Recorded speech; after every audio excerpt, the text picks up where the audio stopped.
بسم اللہ الرحمن الرحیم۔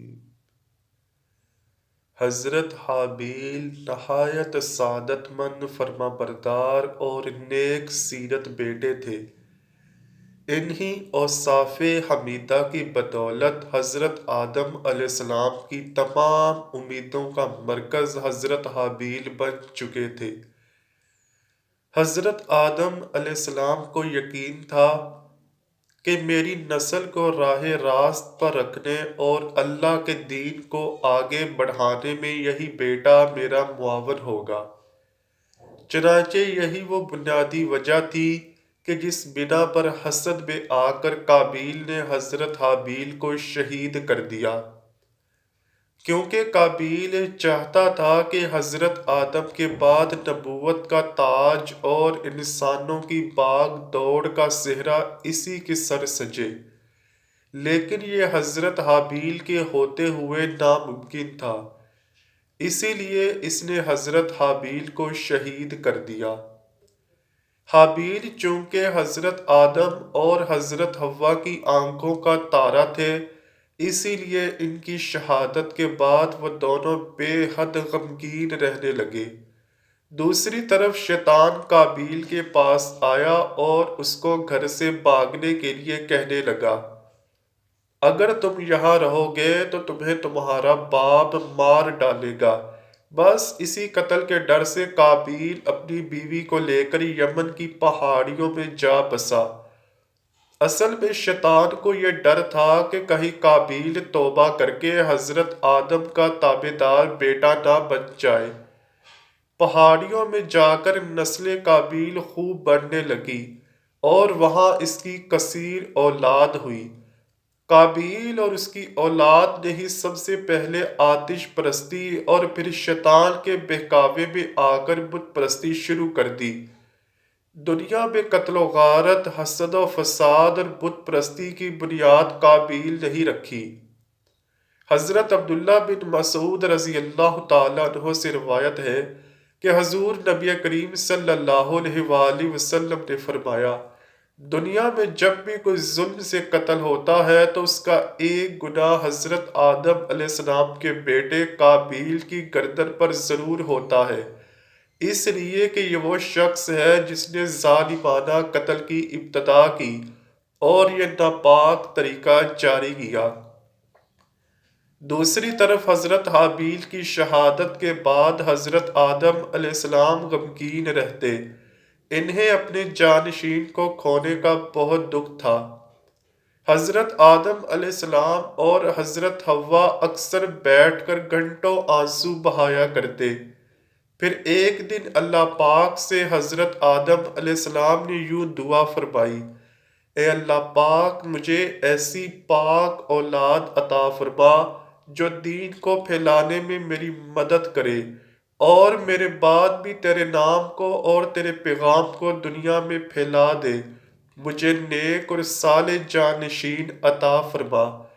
رحیم و کریم اللہ پاک نے حضرت آدم علیہ السلام کی دعا قبول فرمائی اور پھر کچھ ہی عرصے بعد حضرت شیس علیہ السلام پیدا ہوئے۔ حضرت شیس کی پیدائش پر حضرت آدم اور اماں حوا نے بے حد خوشیاں منائیں اور اللہ کا شکر ادا کیا۔ روایت میں ہے کہ جب حضرت شیس علیہ السلام پیدا ہوئے تو اس وقت حضرت آدم علیہ السلام کی عمر مبارک 130 سال تھی۔ جب یہ تیسرا بیٹا پیدا ہوا تو اماں حوا نے ان کا نام شیس رکھا۔ عربی میں شیس کے معنی عطیہ خداوندی کے ہیں، مطلب اللہ کی طرف سے عطا کیے جانے والا خوبصورت اور خوب سیرت تحفہ۔ شروع ہی سے حضرت آدم نے حضرت شیس علیہ السلام کی تعلیم و تربیت پر خاصی توجہ دی، کیونکہ آپ جانتے تھے کہ یہی اب ان کا جانشین ہے، اسی کو نسل آدم کی سرداری کرنی ہے۔ آپ علیہ السلام حضرت شیس کو جنت کا احوال سناتے، اچھے اور برے کی پہچان کرواتے۔ جو جو حضرت شیس علیہ السلام بڑے ہوتے گئے ان کی پوشیدہ صلاحیتیں اور والدین کی تعلیم و تربیت رنگ لاتی رہی۔ حضرت آدم علیہ السلام نے ان کو درس و تدریس اور واعظ و تبلیغ کے خوبصورت اور منفرد طریقے سکھائے، انہیں دن رات اور گھڑیوں کی پہچان کروائی، ان اوقات میں ہونے والے عبادتوں کی تعلیم دی۔ اس کے علاوہ طوفان نوح کے بارے میں بھی آگاہ کیا جو کچھ عرصے بعد آنا تھا۔ حضرت آدم اور حضرت حوا کو حضرت شیس علیہ السلام سے بڑی امید تھی، جس کی بڑی وجہ یہ تھی کہ ان کا ایک بیٹا قتل ہو گیا، دوسرا شیطان کا پیروکار بن کر کفر کے راستے پر چل نکلا۔ اب اللہ کے دین کو آگے پھیلانے اور شیطان کے شر کا مقابلہ کرنے کے لیے حضرت آدم علیہ السلام کے بعد حضرت شیس علیہ السلام ہی تھے۔ 960 برس کی عمر میں حضرت آدم علیہ السلام وفات پا گئے اور نسل انسانی کی باغ دوڑ حضرت شیس علیہ السلام کے کندھوں پر آ گئی۔ حضرت آدم علیہ السلام کی وفات کے بعد اللہ پاک نے حضرت شیس علیہ السلام کو نبوت کے درجے پر فائز کر دیا، چنانچہ آپ حضرت آدم علیہ السلام کے بعد دوسرے نبی تھے۔ حضرت شیس علیہ السلام کو اللہ پاک نے کثیر اولاد سے نوازا اور وہ سارے بڑے فرما بردار تھے۔ اللہ تعالیٰ نے کل 4 کتابیں اور 100 صحیفے اپنے پیغمبروں پر نازل کیے، لیکن حیران کن بات یہ ہے کہ ان 100 میں سے 50 صحیفے حضرت شیس علیہ السلام پر اترے۔ اس کے علاوہ بہت ساری احادیث پاک میں حضور نبی کریم صلی اللہ علیہ وآلہ وسلم نے حضرت شیس علیہ السلام کی نبوت کا ذکر کیا۔ حضرت شیس علیہ السلام پوری عمر اپنی آل اولاد کی تربیت میں لگے رہے۔ ان کو یہی ڈر تھا کہ کہیں میری اولاد بھی میرے بھائی کی طرح شیطان کی پیروکار نہ بن جائے۔ آخری عمر میں حضرت شیس علیہ السلام نے گوشہ نشینی اختیار کر لی اور آپ کی اولاد آپ کے کام کو بڑھاتی رہی۔ دوسری طرف قابیل کی نسل اس قدر بے باک ہو گئی کہ وہ حضرت شیس علیہ السلام کی آل اولاد پر حملہ آور ہوتے، اناج وغیرہ لوٹ کر لے جاتے۔ دنیا کی پہلی جنگ بھی انہی 2 نسلوں کے درمیان ہوئی۔ جنگ کی وجہ یہ تھی کہ قابیل اپنے بیٹے کی شادی حضرت شیس علیہ السلام کی بیٹی سے کرنا چاہتا تھا، لیکن حضرت شیس علیہ السلام اس شادی سے سخت خلاف تھے، اور ویسے بھی حضرت آدم علیہ السلام نے وفات کے وقت حضرت شیس کو نصیحت کی تھی، اے میرے جانشین، میرے بعد تقوی اختیار کرنا اور اپنی نسل کو قابیل سے پاک رکھنا۔ ایسا ہی ہوا۔ حضرت شیس علیہ السلام نے شادی سے انکار کیا، جس پر قابیل کے بیٹے حضرت شیس علیہ السلام کی اولاد میں سے لڑکی کو اٹھا کر لے گئے، جس پر حضرت شیس علیہ السلام نے اللہ کے حکم سے قابیل کے لشکر پر حملہ کیا اور ان کو تہس نہس کر کے لڑکی کو آزاد کروا لیا۔